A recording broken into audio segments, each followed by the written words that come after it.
रायपुर से मिल रही एक और ब्रेकिंग न्यूज से आपको अपडेट करवा दें। रेमडेसिविर की किल्लत के बीच सरकार ने अब नई व्यवस्था बनाई है। अस्पतालों को छोड़ कहीं नहीं मिलेगी दवा, तो अस्पतालों को गंभीर मरीजों की डिटेल्स ऑनलाइन दर्ज करनी होगी और किन किन मरीजों को रेमडेसिविर दी गई इसका भी अब रिकॉर्ड रखना होगा। तो ड्रग्स और स्वास्थ्य विभाग इस्तेमाल करेगा इन दवाओं को और अस्पतालों को रेमडेसिविर दवा की खाली शीशी भी ऑडिट के लिए रखनी होगी सुरक्षित। तो रेमडेसिविर की किल्लत के बीच सरकार ने एक नई व्यवस्था बना ली है।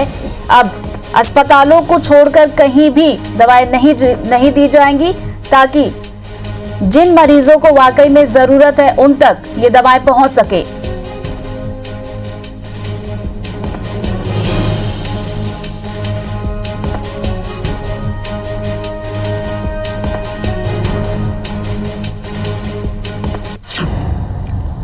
तो रेमडेसिविर पर एक नई व्यवस्था सरकार ने बनाई है कि अब अस्पतालों को ही रेमडेसिविर दवा दी जाएगी और ऑडिट के लिए इसे सुरक्षित भी रखना होगा।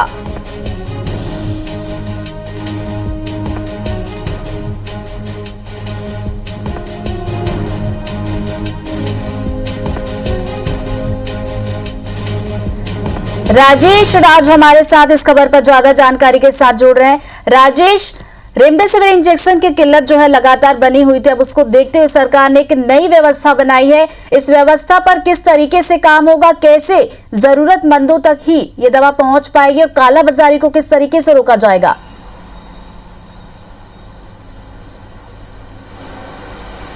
जी बिल्कुल, देखिए छत्तीसगढ़ में करीब 9,000 मरीज, कोरोना मरीज हर दिन ऑक्सीजन सपोर्ट पर होते हैं और इस लिहाज से बात करें तो इन्हें क्रिटिकल कहेंगे और इतने ही रेमडेसिविर डोज की जरूरत आमतौर पे मानी जाती है कि प्रदेश को है। लेकिन जो सप्लाई हो रही है वो औसतन 3 से 4,000 प्रतिदिन के हिसाब से है, तो अभी भी किल्लत बहुत ज्यादा है।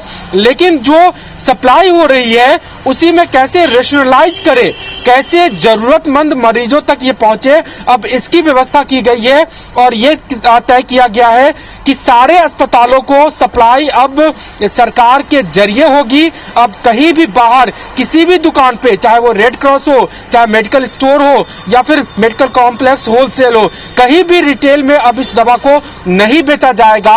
अब सीधे अस्पतालों को सप्लाई कर दिया जाएगा।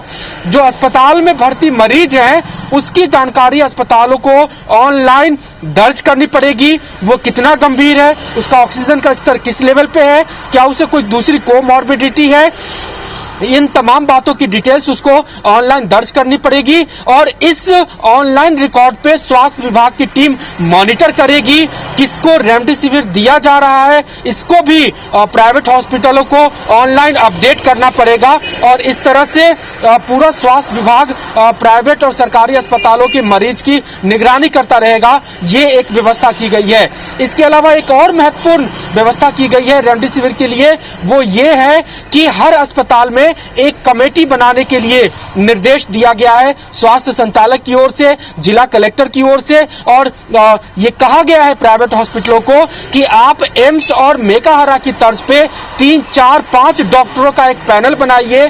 पांचों डॉक्टर, चारों डॉक्टर डिस्कस करेंगे कि किस मरीज को रेमडेसिविर की जरूरत है या नहीं है, वो प्रिस्क्राइब करेंगे और उसके आधार पे मरीजों को यह इंजेक्शन दिया जाएगा। एक और बड़ी बात जो कालाबाजारी को रोकने के लिए किया गया है वो ये है कि अब हर एक अस्पताल को जो रेमडेसिविर की डोज सप्लाई की जाती है सरकार की ओर से, चाहे स्टॉकिस्ट की ओर से, उन तमाम वाइल्स यानी जो खाली शीशी होगी उसको भी सुरक्षित रखना पड़ेगा और रिकॉर्ड रखना पड़ेगा कि किन मरीजों को दिया गया है।